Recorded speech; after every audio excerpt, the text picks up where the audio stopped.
So what up mga Juswingans? So for today's video guys, magbabike tayo dito sa kalsada ng Taiwan. Bike mo. Biking in the city!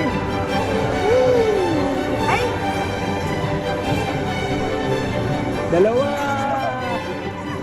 Dalawa! Stop over lang kami dito para malamigan kasi pinagpapawisan na ako mag-bike eh. Kaya yung bike namin, nandun lang. Hindi siya ninanakaw. Dito kasi sa Taiwan, kahit iwanan mo yung mga gamit mo, hindi nananakaw. Yun o, yung bike namin, no, walang lock-lock oh.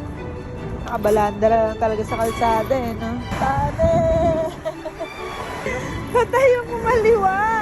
Kaya umaw ng bike. Ay, gagi, tatawid tayo. Dinayo namin yung crispy crepe dito, kaso nga lang, nasaraduan na kami. Kaya susubukan na lang daw ni Mike Queen yung beard papa dito. 400 pesos, dalawang piraso. Pipili ka.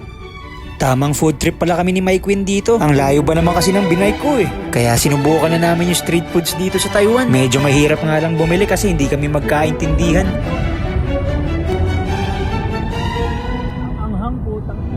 Madami nga palang masasarap dito na pagkain na gusto naming subukan, kaso hindi na kasya sa vlog.